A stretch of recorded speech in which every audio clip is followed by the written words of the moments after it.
Movie के शुरू में हम एक चाइनीज आदमी को देखते हैं जो कि लंदन की पुलिस से बच रहा होता है क्योंकि उसने लंदन के बैंक से कुछ बहुत कीमती सामान चुराया था। उस आदमी के पीछे अभी भी लंदन पुलिस होती है, इसलिए वो उनसे बचने के लिए एक दरख्त का इस्तेमाल करता है और उसके ऊपर चढ़कर छुप जाता है। दरख्त के ऊपर से उस चाइनीज को एक साइंटिस्ट दिखता है जो कि अपना एक्सपेरिमेंट टेस्ट करने के लिए अपने नौकर को किसी मशीन में फिक्स कर रहा था। दरअसल ये मशीन एक कार थी जो कि 50 माइल्स पर आवर के हिसाब से सफर तय कर सकती थी। दरअसल मूवी में जो टाइम बताया जा रहा है वो 1890 का है और इस टाइम कोई भी कार इससे तेज नहीं चल सकती थी। यहाँ इस साइंटिस्ट का नौकर इस एक्सपेरिमेंट को करने के लिए इनकार कर देता है और कहता है मुझे अपनी जान बहुत प्यारी है, मैं इससे हाथ धोना नहीं चाहता, और ये कहकर वो वहाँ से चला जाता है। यहाँ उस साइंटिस्ट की उम्मीदें टूटने लगी थी क्योंकि यहाँ उसका साथ देने वाला कोई भी नहीं था और ये सब वो चाइनीज देख रहा था। यहाँ वो चाइनीज आदमी सोचता है कि मेरे पीछे तो वैसे ही पुलिस लगी है, क्यों ना मैं इसकी मदद ही कर दूं। इस काम से मैं पुलिस से भी बच जाऊंगा और इसकी भी मदद हो जाएगी। ये सोचकर वो साइंटिस्ट के पास चला जाता है और साइंटिस्ट भी उसे नौकरी दे देता है। अब साइंटिस्ट अपना एक्सपेरिमेंट स्टार्ट करता है। वो चाइनीज को एक हेलमेट देता है और उसे उस इंजन कार में बिठा देता है। उस साइंटिस्ट का एक्सपेरिमेंट कामयाब हो रहा होता है क्योंकि वो कार चलने लगती है और चाइनीज आदमी को अब वो स्पीड बढ़ाने को कहता है, लेकिन चाइनीज उस पर कंट्रोल नहीं कर पाता और एकदम स्पीड ज्यादा होने की वजह से वो कार पीछे से टूट जाती है और साइंटिस्ट जाकर एक टावर में लगता है, यानी टावर से बुरी तरह टकरा जाता है। यहाँ साइंटिस्ट तो बहुत खुश होता है क्योंकि उसका एक्सपेरिमेंट कामयाब जो हो चुका होता है, लेकिन चाइनीज इस काम से माफी मांग लेता है। उसको भी अपनी जान की परवाह होने लगती है और वो कहता है कि मैं ये काम नहीं करूंगा, जिस पर साइंटिस्ट उसे बहुत रोकता है। यहाँ साइंटिस्ट चाइनीज को समझा रहा होता है कि तुम प्लीज मेरे पास रुक जाओ, हम बहुत से एक्सपेरिमेंट साथ करेंगे। कि इतने में ही वहाँ दोबारा पुलिस आ जाती है और चाइनीज के पास उसके पास जाने के अलावा कोई रास्ता नहीं बचता। चाइनीज उस नौकरी के लिए दोबारा हामी भर लेता है और उस साइंटिस्ट के साथ उसके घर पर चला जाता है जो पुलिस से बचने के लिए एक बहुत अच्छी जगह थी। अब यहाँ साइंटिस्ट के घर पर वो दोनों इकट्ठे होते हैं। जब साइंटिस्ट उस चाइनीज का नाम पूछता है तो वो अपना नाम फेक बताता है और कहता है कि मेरा नाम पासपोर्ट आउट है। ये नाम उस साइंटिस्ट को भी अजीब लगता है लेकिन वो कुछ भी नहीं कहता। अब साइंटिस्ट चाइनीज से बातें करते हुए अपने एक्सपेरिमेंट और फ्यूचर के बारे में बताने लगता है। वो बताता है कि मैं चाहता हूँ कि ऐसा जहाज बनाऊं जो उड़े, यानी एक उड़ने वाला जहाज बनाना चाहता हूँ। यहाँ वो चाइनीज उस साइंटिस्ट से बहुत इम्प्रेस होता है और अब हम देखते हैं कि चाइनीज अपने फादर को खत लिख रहा है। यहाँ खत लिखते हुए हमें उस सामान के बारे में भी पता चलता है जो उसने बैंक से चुराया था। दरअसल वो एक लॉफिंग बुद्धा की मूर्ति थी जो बहुत ज्यादा कीमती थी। ये मूर्ति कुछ लोगों ने उनके गांव से चुरा ली थी, जिसकी वजह से उनके गांव में बहुत मुसीबतें आ रही थी। वो खत में लिखता है कि मैं जल्दी उस मूर्ति को लेकर गांव आ जाऊंगा ताकि गांव बिल्कुल पहले जैसा हो जाए। अब मूवी में सीन चेंज होते हैं और हम रॉयल साइंस एकेडमी के हेड लॉर्ड केल्विन को देखते हैं जो उस मूर्ति में इंटरेस्टेड था। वो मूर्ति जो चाइनीज ने चुराई थी और यहाँ हमें चाइनीज औरत भी मिलती है। ये चाइनीज औरत एक गैंगस्टर ग्रुप की हेड थी। ये औरत बहुत ही ज्यादा खतरनाक थी और यहाँ लंदन आके उसे लॉर्ड केल्विन की मदद से उसे बैंक में रखवा दिया था ताकि वो मूर्ति को बेच सके और उससे पैसे कमा सके। अब क्योंकि वो मूर्ति चोरी हो चुकी थी, इसीलिए उस गैंगस्टर को लॉर्ड केल्विन पर बहुत गुस्सा था और अब वो चाहती थी कि वो मूर्ति दोबारा आ जाए ताकि वो दोबारा उसे लॉर्ड केल्विन के हवाले कर सके और उससे फिर पैसे कमा सके। और इस बार वो लॉर्ड केल्विन को धमकी देती है कि अगर ये गुम हुई तो तुम्हारी जान नहीं बख्शी जाएगी, यानी कि तुम्हें मार दिया जाएगा। अब नेक्स्ट सीन में हम देखते हैं कि साइंटिस्ट और Chinese royal academy of science आते हैं। वो साइंटिस्ट वहाँ पर मौजूद सभी साइंटिस्ट को बताता है कि मेरा एक्सपेरिमेंट कामयाब हो गया। वो कहता है कि मैंने एक ऐसा व्हीकल बना लिया है जो 50 माइल पर आवर की स्पीड से चलता है। यहाँ पर लॉर्ड केल्विन जो रॉयल एकेडमी का हेड होता है उसकी बात पर बहुत हंसता है और कहता है कि ऐसे बेकार एक्सपेरिमेंट्स की ना हमें जरूरत है और ना हमारी आवाम को। लॉर्ड केल्विन उस साइंटिस्ट का बहुत मजाक उड़ाता है और दोनों की बहस चलती रहती है। इसी बहस के दौरान लॉर्ड केल्विन और साइंटिस्ट की बात दुनिया की सैर की तरफ चली जाती है, जिस पर साइंटिस्ट कहता है कि अब तो दुनिया की सैर 80 दिनों में मुमकिन है। इस बात को लॉर्ड केल्विन हंसते हुए इम्पॉसिबल कह देता है, जिस पर उन दोनों के दरमियान में शर्त लग जाती है कि वो साइंटिस्ट 80 दिनों में पूरी दुनिया की सैर कर यहाँ पर वापस आएगा, और अगर वो वापस ना आ सका तो वो पूरी जिंदगी कोई भी इन्वेंशन नहीं कर पाएगा। यहाँ पर साइंटिस्ट लॉर्ड केल्विन की बात मानते हुए एक अपनी शर्त भी रख देता है। वो कहता है कि अगर आप ये शर्त हार गए तो आपको ये एकेडमी छोड़नी पड़ेगी, और जीतने पर यहाँ का नेक्स्ट मिनिस्टर मैं बनूंगा। अब हम साइंटिस्ट को घर पर देखते हैं, जहाँ पर वो बहुत ज्यादा परेशान होता है कि ये काम कैसे करेगा, जिस पर चाइनीज उसको हौसला देता है। चाइनीज उसे कहता है कि हम दोनों मिलकर ये काम पॉसिबल कर सकते हैं। यहाँ पर चाइनीज का अपना भी मतलब था, क्योंकि वो उस साइंटिस्ट के जरिए अपने गाँव पहुँचना चाहता था। इस बात पर वो एग्री हो जाते हैं, और अगले दिन हम देखते हैं कि उन्होंने अपना सफर स्टार्ट कर दिया है। लेकिन इतने में ही यहाँ पर एक पुलिस ऑफिसर आ जाता है, जो कहता है कि तुम्हारी ये मोटर कार लंदन की सड़कों पर चढ़ने के काबिल नहीं है। पर यहाँ पर उस पुलिस ऑफिसर की हकीकत कुछ और है। दरअसल वो एक करप्ट पुलिस ऑफिसर है, जो लॉर्ड केल्विन के कहने पर यहाँ आया है, क्योंकि लॉर्ड केल्विन के दिल में भी थोड़ा थोड़ा डर है इस बात का कि कहीं वो शर्त जीत ना जाए। इसीलिए वो साइंटिस्ट के रास्ते में मुश्किलें ला रहा है। मूवी के नेक्स्ट सीन में हम साइंटिस्ट और चाइनीज दोनों को पेरिस में देखते हैं, जहां से वो अपना जर्मनी का सफर शुरू करने वाले होते हैं। लेकिन यहाँ पर उन्हें पता चलता है कि वो इस काम के लिए थोड़ा लेट हो जाएंगे। यहाँ उस चाइनीज आदमी को अपने साथ बहुत सारे चाइनीज आदमी दिखते हैं, और उसे शक होता है कि शायद ये आदमी उस गैंगस्टर के हैं जो उससे मूर्ति लेना चाहते हैं। इसीलिए वो साइंटिस्ट को लेकर वहाँ से जल्दी से एक आर्ट गैलरी में चला जाता है, जो उनके बहुत करीब थी। यहाँ पर उस साइंटिस्ट की मुलाकात एक बहुत ही अच्छी और प्यारी पेंटर से होती है। उसे उस पेंटर की एक पेंटिंग के अलावा कोई भी पेंटिंग बिल्कुल पसंद नहीं आती। जो एक पसंद आती है वो भी इसलिए कि उसमें एक आदमी अपने परों के जरिए उड़ रहा होता है, क्योंकि वो साइंटिस्ट भी ऐसा ही चाहता था कि एक जहाज बनाए जिसमें इंसान उड़ सके। इसी दौरान बहुत से चाइनीज आदमी, जिनको हम इससे पहले आर्ट गैलरी से बाहर देख चुके हैं, वो उस चाइनीज आदमी को ढूंढते ढूंढते वहाँ पर पहुँच जाते हैं। यहाँ पर उस चाइनीज आदमी की किस्मत अच्छी होती है, क्योंकि उसे मार्शल आर्ट का इल्म होता है, और वो वहाँ पर उन सब से बच जाता है। इसी के साथ वहाँ आर्ट गैलरी में उस आर्ट गैलरी का मालिक उस पेंटर को ये कहकर बाहर निकाल देता है कि तुम्हारी पेंटिंग्स बहुत बेकार होती हैं, जिस पर उसका दिल टूट जाता है, और वो साइंटिस्ट से रिक्वेस्ट करती है कि क्या तुम मुझे भी अपने साथ जर्मनी ले जा सकते हो। यहाँ पर वो तीनों जर्मनी तक का सफर एक हॉट एयर बलून की मदद से तय करने की सोचते हैं। बदकिस्मती से यहाँ पर दोबारा उस गैंगस्टर के आदमी आ जाते हैं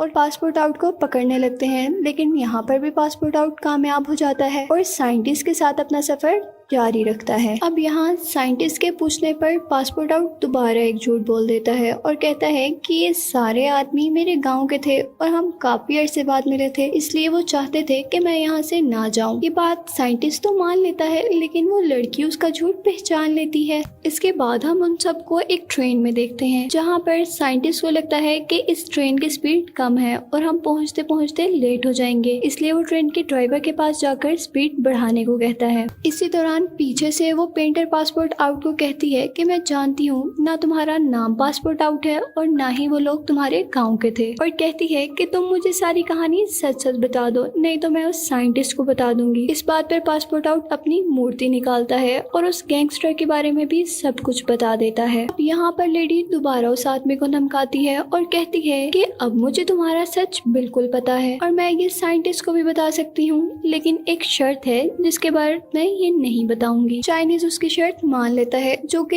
ये होती है कि वो उसके साथ सफर कंटिन्यू कर रखना चाहती थी, जर्मनी में छोड़कर ना जाए, क्योंकि अब वो लड़की साइंटिस्ट को पसंद करने लगी थी। इसके बाद पासपोर्ट आउट साइंटिस्ट से बात कर भी लेता है और साइंटिस्ट भी उसकी बात मान लेता है। अब यहाँ हम देखते हैं कि वो लोग तुर्की के सफर पर थे कि वहाँ दोबारा वही पुलिस ऑफिसर आ जाता है। अब जैसे ही वो पासपोर्ट आउट को हथकड़ी लगाने लगता है तो पासपोर्ट आउट उसे खिड़की से नीचे गिरा देता है और इस तरह वो ट्रेन से बाहर गिर जाता है। तुर्की पहुँचने पर वहाँ का बादशाह इन लोगों को अपने महल में इन्वाइट करता है। साइंटिस्ट तो वहाँ नहीं जाना चाहता था, लेकिन वो सोल्जर उसे जबरदस्ती वहाँ ले जाते हैं। महल में पहुँच वो देखते हैं कि वहाँ पर गाने बजाने का माहौल था और एक बहुत खूबसूरत ही मूर्ति, और यहाँ पर बादशाह खुद गाना गा रहा था। बादशाह इन लोगों को एक बहुत ही शानदार दावत देता है और इस दावत के दौरान उस बादशाह को वो पेंटर बहुत पसंद आ जाती है, और जब बादशाह उस पेंटर की तारीफ कर रहा होता है तो उसी टाइम साइंटिस्ट भी बोलता है कि ये उस वक्त सबसे प्यारी लगती हैं जब ये पेंटिंग कर रही होती हैं। यहाँ पर उस लड़की को लगता है कि अब साइंटिस्ट भी उसे पसंद करने लगा है, जिसको देखकर उसके मुंह पर बहुत ज्यादा मुस्कुराहट आ जाती है। अब जब वो तीनों वहाँ से वापस जाने लगते हैं तो बादशाह उस पेंटर को रोक देता है और कहता है कि मैं अब इससे शादी करूंगा। इस बात पर साइंटिस्ट गुस्सा करता है, लेकिन बादशाह को फर्क नहीं पड़ता और वो अपने सिपाहियों को कहकर उसे वहाँ से निकलवा देता है। अब जब उन दोनों के पास कोई रास्ता नहीं रहता तो अचानक उनके दिमाग में आइडिया आता है और वो बादशाह की फेवरेट मूर्ति को उठाकर गिराने की धमकी देते हैं, जिस पर बादशाह लड़की को वापस कर देता है। और इसी के साथ साइंटिस्ट उसे कहता है कि तुम और तुम्हारे सिपाही यहाँ से किसी दूर कमरे में चले जाएं। बादशाह और सिपाहियों के वहाँ से चले जाने के बाद वो देखता है कि उससे उस मूर्ति का हाथ टूट गया है। यहाँ पर वो जल्दी से अपनी जान बचाकर भाग जाते हैं और उस हाथ से ही महल का दरवाजा लॉक कर देते हैं। और जब बादशाह अपनी मूर्ति को देखता है तो बहुत ही गुस्से से चिल्लाता है। और जैसे ही ये सब लॉर्ड केल्विन को पता चलता है कि वो इंडिया पहुंच चुके हैं तो उसके दिमाग में एक आइडिया आता है और वो सोचता है कि क्यों ना इंडिया में मौजूद ब्रिटिश हुकूमत की मदद से इनको पकड़वा दिया जाए और कुछ दिन जेल में बंद रहेंगे तो उसका सफर देर से होगा। और यहाँ पर कुछ ऐसा ही होता है। ब्रिटिश आर्मी के लोग उन दोनों को ढूंढने लगते हैं और यहाँ पर साथ ही साथ उस गैंगस्टर के भी लोग आ जाते हैं जिसको लाफिंग बुद्धा की मूर्ति चाहिए। यहाँ पासपोर्ट आउट गैंगस्टर के लोगों को मारकर और आखिर ब्रिटिश पुलिस से बचकर वो लोग चाइना पहुंच जाते हैं। यहाँ चाइना में लोग पासपोर्ट आउट को किसी और नाम से पुकार रहे होते हैं और उसके गांव वापस आने पर बहुत ज्यादा खुश होते हैं। साथ ही साथ उस गांव में पासपोर्ट आउट की तस्वीरें देखकर वो साइंटिस्ट बहुत ज्यादा अजीब फील करता है और जैसे ही वो पासपोर्ट आउट से पूछता है तो पासपोर्ट आउट बहुत शर्मिंदा होकर उसे सब कुछ बताता है। यहाँ साइंटिस्ट बहुत ज्यादा दुखी हो जाता है और जब उसे पता चलता है कि पेंटर को भी ये बात पता है तो उसका दुख और ज्यादा बढ़ जाता है। अब साइंटिस्ट उन दोनों को यहाँ पर छोड़ के जाने का फैसला करता है, लेकिन जैसे ही बाहर जाता है तो गैंगस्टर के लोग उसे पकड़ लेते हैं जिनको मूर्ति वापस चाहिए थी। और अब नेक्स्ट सीन में हम देखते हैं कि वो तीनों एक लकड़ी के रैक में बंद हैं। अब वहाँ पर गैंगस्टर का एक आदमी उनसे मूर्ति के बारे में पूछता है जिसके बारे में कोई कुछ भी जवाब नहीं देता और फिर वो लोग साइंटिस्ट को मारने लगते हैं, जिस पर पासपोर्ट आउट कहता है कि अगर तुम्हें लड़ना ही है तो मेरे से आके लड़ो। और इस बात पर वो सिपाही पासपोर्ट आउट को खोल देते हैं, पर यहाँ पासपोर्ट आउट जीतने में कामयाब नहीं हो पाता क्योंकि इस बार सिपाही बहुत ज्यादा थे और पासपोर्ट आउट तो सिर्फ एक। और इतने में ही हम देखते हैं कि वहाँ पे 10 टाइगर्स आ जाते हैं। 10 टाइगर मार्शल आर्ट के माहिर और उस गांव के सिपाही होते हैं। वहाँ पर वो टाइगर सिर्फ 9 थे और यहाँ पर हमें पता चलता है कि पासपोर्ट आउट भी एक टाइगर है, यानी मार्शल आर्ट का माहिर। इसके बाद हम देखते हैं कि वो साइंटिस्ट पासपोर्ट आउट और उस पेंटर को गुड बाय कहकर वहाँ से निकल जाता है और अमेरिका पहुँचता है। अमेरिका में उसका सामना एक फ्रॉड लेडी से होता है जो उसके सारे पैसे लेकर भाग जाती है और ऐसे में उसका सफर करना तो दूर, उसके लिए खाने के लिए भी मुश्किल हो जाती है। यहाँ पर हम देखते हैं कि पासपोर्ट आउट और पेंटर साइंटिस्ट को ढूंढ निकालते हैं और उससे माफी मांग लेते हैं। अब साइंटिस्ट भी यहाँ पर उससे माफी मांग लेता है। यहाँ से वो दोबारा अपना जर्नी कंटिन्यू करते हैं। अब सीन गैंगस्टर और लॉर्ड केल्विन की तरफ शिफ्ट होते हैं, जहाँ पर वो प्लान कर रहे होते हैं कि हमें वो मूर्ति तो नहीं मिल सकी, लेकिन उसी गांव के नीचे बहुत कीमती हीरे हैं, हम वो तो हासिल कर सकते हैं। जिस पर लॉर्ड केल्विन कहता है बिल्कुल जरूर, लेकिन इससे पहले तुम्हें मेरा एक काम करना होगा, जो कि साइंटिस्ट का सफर रोकने का था। वो कहता है कि अगर वो साइंटिस्ट जीत गया तो मेरे हाथ से पावर्स चली जाएंगी और मैं यहाँ पर कुछ भी नहीं कर पाऊंगा। नेक्स्ट सीन में हम उन तीनों को एक सहरा में देखते हैं, जहाँ पर वो 2 आदमियों की हेल्प से एक रेलवे ट्रैक तक पहुँच पाते हैं और उस ट्रेन के जरिए ये लोग न्यूयॉर्क पहुँच जाते हैं और ये इनका 72वां दिन होता है, यानी 72 डेज गुजर चुके हैं। न्यूयॉर्क से वो अपना सफर इंग्लैंड के लिए शुरू ही करने वाले होते हैं कि वहाँ पर एक पुलिस ऑफिसर आकर उन्हें अरेस्ट कर लेता है और कुछ पैसों के लिए उस गैंगस्टर के हवाले कर देता है जो पहले वो मूर्ति चाहती थी और अब उन लोगों को मारना। यहाँ पर पासपोर्ट आउट उन दोनों को कहता है कि तुम दोनों यहाँ से भाग जाओ, इनसे मैं निपट लूंगा, क्योंकि तुम्हारा ये जर्नी कंप्लीट करना बहुत जरूरी है, नहीं तो तुम कोई इन्वेंशन नहीं कर पाओगे। इस पर वो साइंटिस्ट कहता है कि अब मुझे तुम्हारे से जरूरी कुछ नहीं, और वो तीनों मिलकर उस औरत और उसके साथियों को खत्म कर देते हैं। और अब आखिरकार वो एक बहरी जहाज में होते हैं जो लंदन की तरफ जा रहा होता है, लेकिन यहाँ पर साइंटिस्ट एक कैलकुलेशन करता है और उसे पता चलता है कि ये जहाज टाइम पर लंदन नहीं पहुँचेगा। बदकिस्मती से उस जहाज का ईंधन भी खत्म हो जाता है जिससे वो जहाज चल रहा था। यहाँ पर साइंटिस्ट के दिमाग में एक बहुत ही कमाल का आइडिया आता है और वो सोचता है कि वो क्यों ना इस बहरी जहाज से एक हवाई जहाज बना ले और वो इसके कैप्टन से ये जहाज ये कहकर ले लेता है कि जब मैं वापस पहुंच जाऊंगा तो तुम्हें एक जहाज दे दूंगा। कैप्टन उसका फैन होता है और ये सोचकर वो जहाज दे देता है कि इसकी जीत के बाद हमारी जीत होगी। साइंटिस्ट उस बहरी जहाज की मशीनरी और लकड़ी यूज करके एक हवाई जहाज बना लेता है। यहाँ पर उस साइंटिस्ट का जहाज तैयार था जो सफर के लिए उन्हें कहीं पे भी ले जा सकता था। आसमान में कुछ ही देर के सफर के बाद वो लंदन की सतह पर होते हैं, लेकिन वहाँ पर उस जहाज की रस्सियाँ टूटने लगती हैं और वो अचानक क्रैश लैंडिंग लंदन में करते हैं। अब लंदन में उनका सामना लॉर्ड कैल्विन से होता है जो कि उन्हें बताते हैं कि तुम शायद हार चुके हो और तुम्हें अरेस्ट करवा दिया जाएगा। लेकिन उतने में ही वहाँ पर वो पुलिस ऑफिसर आ जाता है जो लॉर्ड कैल्विन के लिए काम कर रहा था और वो वहाँ पर मौजूद सभी लोगों को लॉर्ड कैल्विन की सच्चाई बता देता है। लॉर्ड कैल्विन कहता है कि मैंने वाकई में इसका सफर रोकने की कोशिश की थी, तो तुम सब क्या कर सकते हो। इतने में ही पीछे वहाँ पर क्वीन आ जाती है। वो ये सब सुनकर हैरान हो जाती है और लॉर्ड कैल्विन को अरेस्ट करवा देती है। यहाँ पर क्वीन उसे कहती है कि मुझे तुम पर फख्र है और आज से तुम ही रॉयल अकेडमी ऑफ साइंस के मिनिस्टर हो। और इसी के साथ वो ये भी बताती है कि आज डे 79 है और तुम्हारे पास एक दिन और है। जिसे सुनकर पासपोर्ट आउट बताता है कि जब हम कोई मुल्क पार करते थे तो मैं तुम्हारी घड़ी 1 घंटा आगे कर देता था और जैसे ही हमने 24 मुल्क खत्म किए तुम्हारी घड़ी 24 घंटे आगे हो गई। और इस तरह वो साइंटिस्ट फील्ड गेस अपनी शर्त जीत जाता है और मूवी यहाँ पर खत्म हो जाती है।